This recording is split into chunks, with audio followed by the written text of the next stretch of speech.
studio tonight with O.A.R. Their album is King. The current single is Gotta Be Wrong Sometimes. These guys are handsome, man. Real handsome. Marc Roberge in the house and Richard on. Guys, nice to have you with us. It's really great to be here, Billy. Thanks. You're looking great, boys. Looking likewise, great. likewise. Your sweater, I love it. Happy holidays.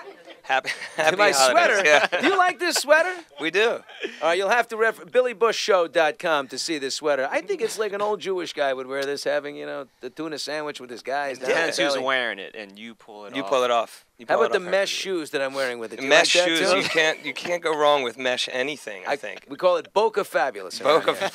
here. I like that. So, how's it going? It's going great, man. We're out here, trying to just rev up to these holidays, man. Just get out there and play some songs for people all over the country. Working really hard. Do you have jingle balls and things you have to do, or concerts and radio stuff? Yeah, we got a few radio shows coming up. We don't normally do too many of those, so when we do them, we try to make them, kind of one of a kind thing. You know what I mean? We get out there with either 2 acoustic guitars, maybe a four-piece setup, 5-piece setup. Sometimes we bring in horns. Each one's different every time, just to keep it fresh. We don't want to get caught in that thing where you're doing the same thing every day. You've got a great voice, Marc, and I'm wondering, do you ever have to do? Let's say you're about to go out, voice feels like crap. Do you have a little trick that you do that'll get you through the night?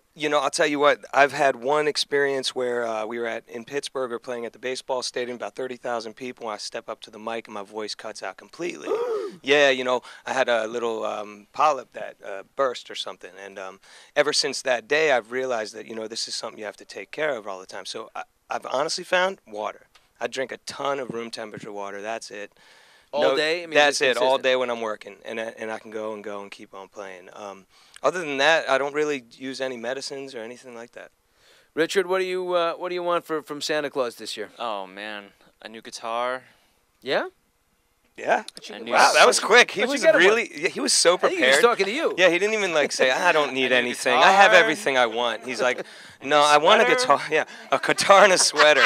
A new sweater? And my sunglasses. He's like, and your sunglasses. Yeah.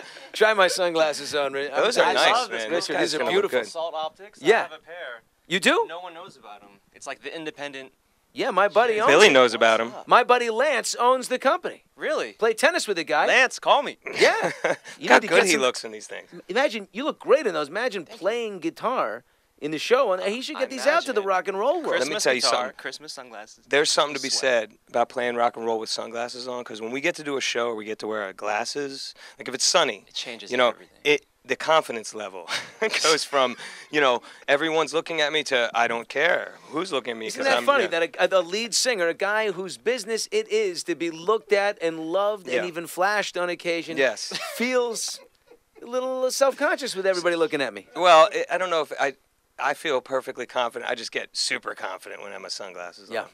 So I don't know if that good. That sounded bad. They can't connect with you, but you can pick on whoever you want to look at. I get exactly. I You could can just see get to their stare. souls. They can't see Yeah, your souls. I get to Actually, you stare. can stare at one person the whole time if you want and not be, The weird, caught. creepy, just super, This super. lecherous guy. I swear, I've been looking at somebody while you're playing, and you can see the creep set in. Where you're looking at them, and then they kind of back up and look at themselves like, this guy is totally freaking me out right now. It's the worst thing, man. You just feel like a creep. You're like, I look too long. Yeah, I look too long. I gotta notify the neighbors that I'm doing this. It'd be great if you figured out what's the proper amount of time to stare at somebody while you're playing. It's Probably a much- second and a half. Much shorter than what I'm doing. Yeah. Like that.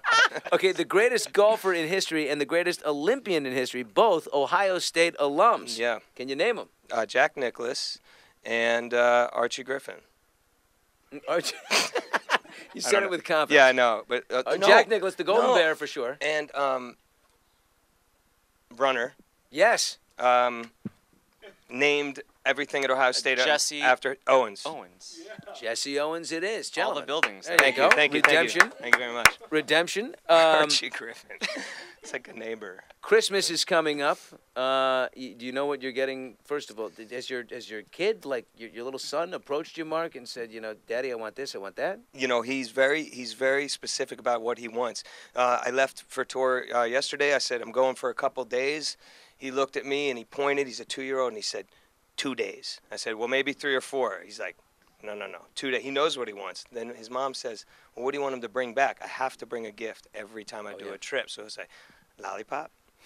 So I'm getting him a lollipop, a stuffed animal fufa from Yo Gabba Gabba. He wants fufa. And I didn't understand the third thing he said. It sounded like "fu," and I don't know what he was Pho. talking about. It was pho. He wants pho. That's what it is. A Yeah. bowl of pho. Yeah, there you go. So. You know what? I always feel terrible doing it, but I've done it. You've done it. Shopping for the kid in the airport. That's what I'm gift talking store. about. Yeah. Yeah. I've But done if all it. he wants is a lollipop, it's legit. We go, and the worst part about it is that eventually he's going to realize this when he just goes to an airport and he looks around and he's like, wait a second. This is like my whole toy chest. It's right here. There's nothing original You're like, about my any of dad this. bought me that neck pillow. And that Yeah. looks really familiar. Yeah. Neck pillow. Yeah, Hudson. His name's Hudson, so like my I God. give him like a Hudson News bag. I'm like, here, I got you a bag. Your own news. Yeah, it's like he's very lucky for now. Oh my God. Blessed. Yeah. That is way too funny. Tell me about this album, and so where does it come from? Why are you proud of it? You know, this album, King, really, it's one of those moments in our career that we realized we'd reached a point where we really just wanted to make an album we wanted to make. You know, you kind of shed off all those pressures from what people expect of you. Because in this business of music, a lot of times you can get, you know, kind of pushed down the street doing what your audience wants you to do, or doing what your label wants you to do, or managers, whatever. Either way, you're getting pushed. This time we decided we wanted no one to push us. We just wanted to capture a moment in time. And we did that by just spending a lot of time in each guy's home city, spent about a week or two in each one, writing songs, pre-producing them, and getting ready. So we did that so we could get a little vibe from Chicago, D.C., New York, Columbus, all over the country, and then brought it in the studio and recorded the stuff live.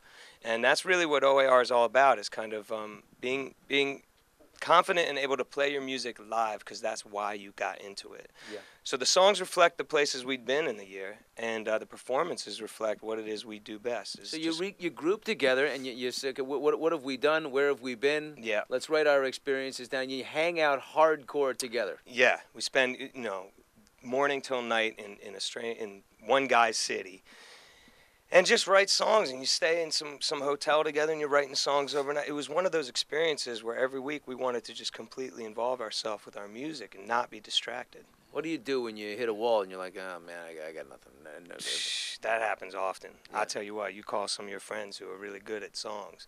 You say, hey, let's write one out together, and that'll break you out of your cycle. It's like that. It's the type of thing that you have to continually do. You have to continually work at songwriting with other people, so And you you just learn get something better and better and better. So that's the thing. You can't be precious about it. Who helped you on this one? You know, I wrote some songs with Andrew McMahon from Jack's Mannequin, who is like a really great friend of ours. We love him to death. And I can't remember anybody else that off the top of my head that we brought in at that moment when you're like, we want that third party to just kind of straighten you out. But it was really just about experiencing hanging out with friends mostly. If we were in Chicago, we were calling up old pals from school and going out. It's just anything to get you out of that headspace where you feel like you're blocked, because you're not, you know. You do what you do. That's what you do. You can't let that thing get in the way of that, you know.